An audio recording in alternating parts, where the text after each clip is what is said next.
नमस्कार। मानव सभ्यता और शेष प्राणी नाम के इस चैनल पर मैं आपका स्वागत करता हूँ। जैसा कि मैंने इससे पहले जो वीडियो यूट्यूब पर अपलोड की थी, उसमें ये बताने का प्रयत्न किया गया था कि मनुष्य बिना कर्तव्य पथ के आगे नहीं बढ़ सकता, उस पर चले, अर्थात उसको किसी न किसी प्रकार से, चाहे कभी भी चले, वह आज चले, आज से 20 जन्मों के पश्चात चले, 1000 जन्मों के पश्चात चले, या इतने जन्म ले जिनकी गणना हम नहीं कर सकते, चले, उसको कर्तव्य पथ पर एक दिन उस मार्ग को प्राप्त करने के लिए चलना ही पड़ेगा। इसके अतिरिक्त कोई उपाय नहीं है। यदि नहीं चलेगा तो इसी प्रकार से वह जन्म लेता रहेगा और इसी प्रकार से वह मृत्यु को प्राप्त होता रहेगा। ये एक कटु सत्य है। गीता, महाभारत, रामायण, वेद शास्त्र, उपनिषद, स्मृति आदि सभी ग्रंथ ऐसा आदेश करते हैं। तो ये कहते हैं शुभस्य शीघ्रम। यदि कोई काम हमें करना हो तो वह यदि पहले ही कर लिया जाए तो अच्छा है, और यदि आप चाहें कि नहीं, हमें तो पहले नहीं करना है, हमें तो इसको कुछ देर पश्चात करना है, तो वह देर आपको बस देर ही करती रहेगी। आप ये नहीं बता सकते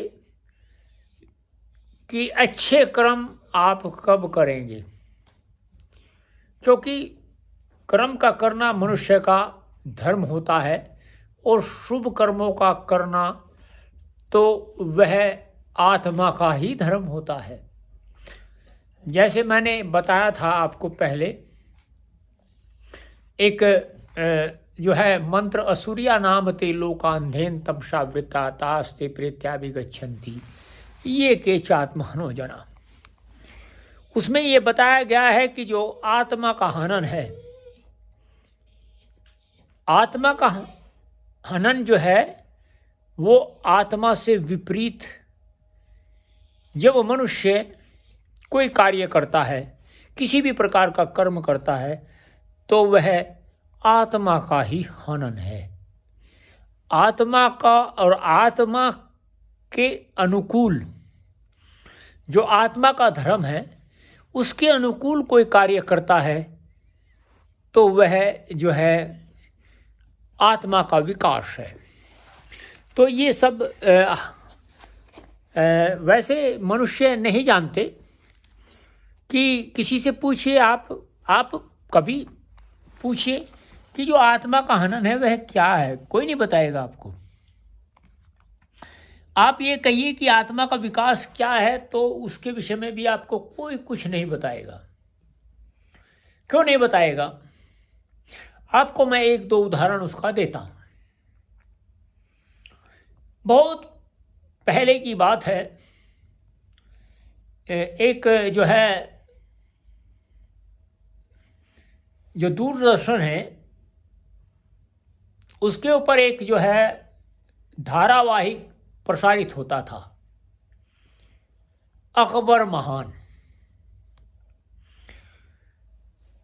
तो उस समय भी मैंने बहुत सारे लोगों से पूछने का प्रयत्न किया कि जो ये आपको दिखा रहे हैं इस धारावाहिक में, मुझे नहीं पता वो क्या दिखाते थे, लेकिन यदि वो अकबर को महान बता रहे थे तो कुछ न कुछ दिखाई रहे होंगे, ऐसा जो उसकी महानता को दर्शाता हो।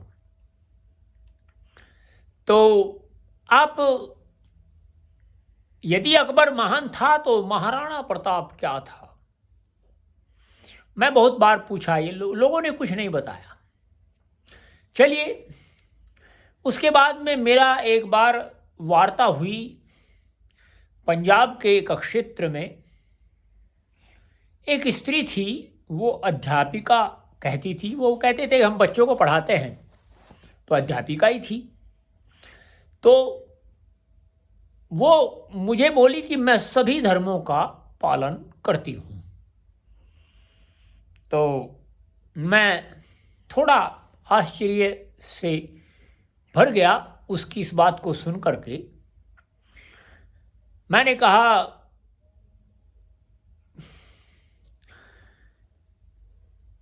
अगर मैं आपको कुछ बात बताऊं तो क्या आप उस समय भी अपने इन विचारों पर रहेंगी?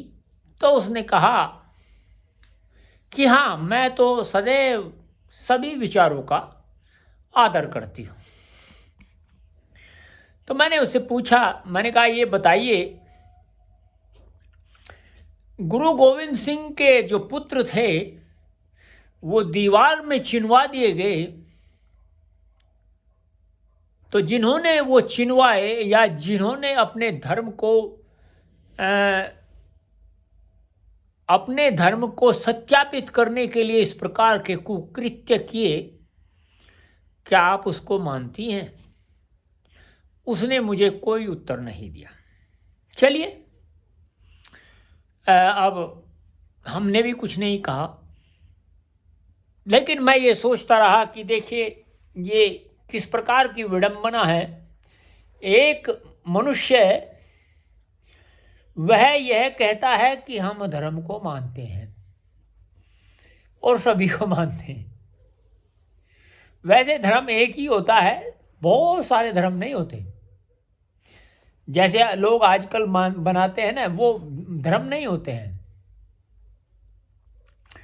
तो उसी कड़ी में आज हम जो हमारा आर्ष धर्म है उसके ऊपर कुछ प्रकाश डालते हैं।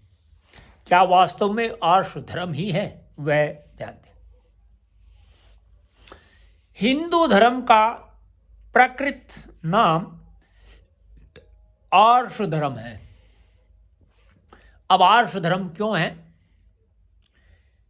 मनुस्मृति के जो है 12वें अध्याय का 106वां श्लोक है, उसमें आया है, आर्ष धर्मोपदेशम च वेद शास्त्र विरोधिना यस्तर्केण अनुसंधत्ते स धर्म वेद नेत्र है।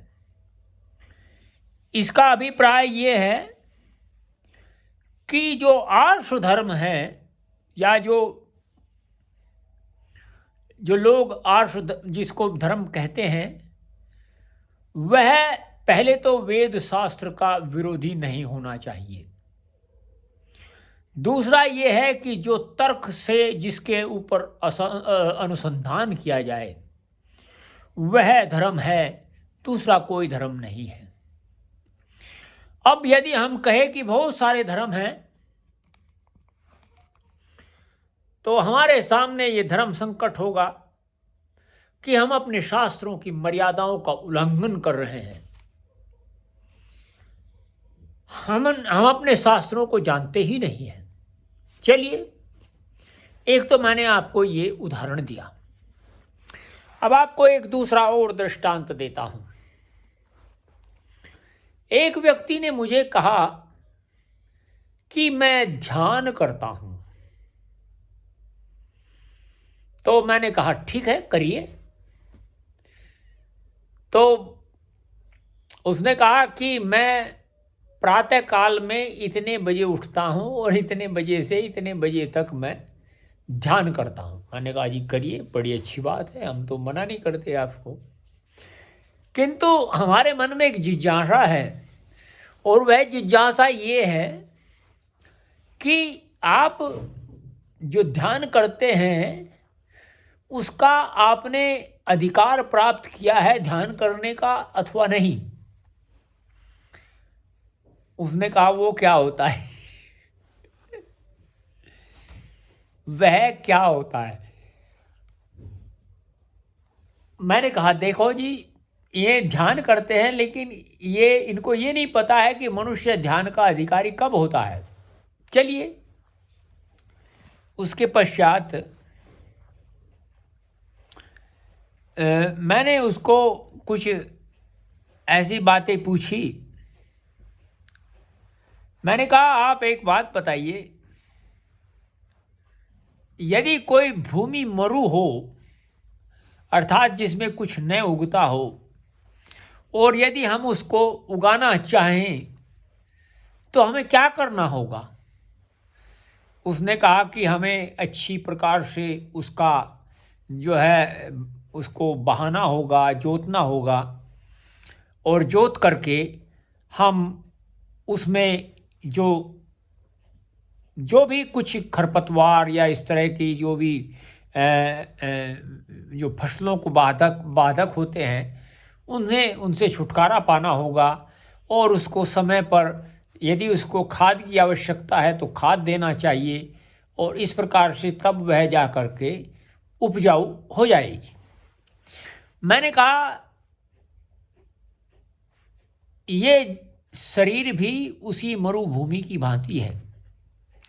यदि हमें इसको जो है इस योग्य बनाना है कि ये ध्यान कर सके, क्या हमने वह जुताई इस शरीर की है जिस जुताई में यह ध्यान का अधिकारी होता है। उसके बाद में उसने मुझे कुछ नहीं कहा, वह मेरी ओर देखता रहा। मैंने कहा चलिए महाराज, आप जैसा आपको उचित लगे ऐसा करिए, किंतु ये दृष्टांत मैंने आपको इसलिए दिए कि आप यदि सोचना चाहें, जैसा मैं कहता हूं कि मनुष्य ये नहीं जानता वह नहीं जानता, इस प्रकार के बहुत सारे वीडियो मैंने पोस्ट किए हैं, तो यदि वह नहीं जानता तो उसका जो कारण है वो आप देखिए, प्रत्यक्ष रूप से जानिए। और अभी ये तो अभी मैं कुछ दृष्टांत आपको दिए हैं, आपको लोगों से मैं प्रत्यक्ष इसी चैनल के ऊपर जब उनसे वार्ता करूंगा, आप उससे भी समझ सकते हैं कि हाँ वास्तव में वो क्या जानते हैं, शास्त्र क्या कहता है, वो क्या करते हैं, क्या जानते हैं, किस प्रकार से उनके विचार हैं, ये आप देख सकते हैं। मैं फिर आपको मिलूँगा। आपको यदि ये वीडियो अच्छा लगा हो तो आप चैनल को सब्सक्राइब करिए, लाइक करिए, शेयर करिए और कमेंट करिए। इसी प्रकार के आपको वीडियो मिलते रहेंगे, और आपको कल जो वीडियो होगा वह आपको एक मनुष्य की अद्भुत सोच के आधार पर होगा, क्योंकि वह व्यक्ति जो कर रहा है वह अद्भुत है। जहाँ से भी उसको प्रेरणा मिली है, किंतु वह व्यक्ति इस प्रकृति को कुछ देना चाहता है।